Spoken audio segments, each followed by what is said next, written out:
So the title for the show, All Kinds of Gorgeous, for me it's the feeling that I want people to have when they look at these works. You know, if you were to somehow, swim in these works, wear these fabrics or be enveloped by these materials, that you would be all kinds of gorgeous, because that's kind of how I feel when I look at them.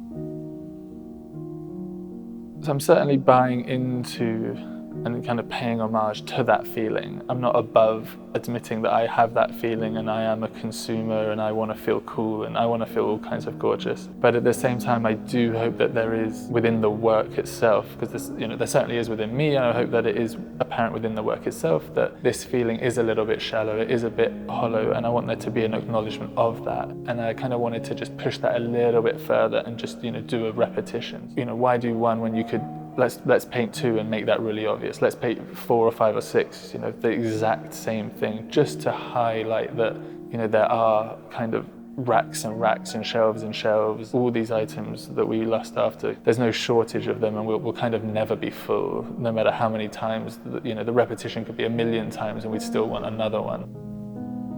The kind of germ of the works, so to speak, would be an interest or a love of clothing and fabrics. Through that, you kind of see a lot of the same pictures when they're kind of sold to you. So there's often like the hand in the pocket, or these very similar stances, very similar execution of the product. I kind of, from a long time ago, knew that was of an interest. I didn't quite know how it would end up, what the ultimate artwork would be. I would either find these images from lookbooks physically or online. I might change the colors and crop them, just kind of play around with them. The images, obviously, there are a lot of stripes. That's obviously something that I'm very interested in, or drawn towards at least. On the one hand, they are very painterly to begin with, I think. I'm kind of just nudging them a little bit more by actually painting them, because in my mind, they kind of already are paintings or kind of works of art to me, these items, these garments, these fabrics. There is an abstract element to them, so they are kind of like the slippery slope towards the pure abstract ones of the zoomed in fabrics. With the stripes, I'm looking for clean lines, something that kind of blurs into itself already, a glimmer of skin, a wrist or a hand, just to give it some figuration so that you know what it is. But there is a hope that you might not know what it is for a split second or two, or if you just passed it, if you were walking past the window, that you might not know what it is just a blur of stripes, until you kind of pause and look for a second and you realize, oh no, there's a hand and there's the shape of an arm.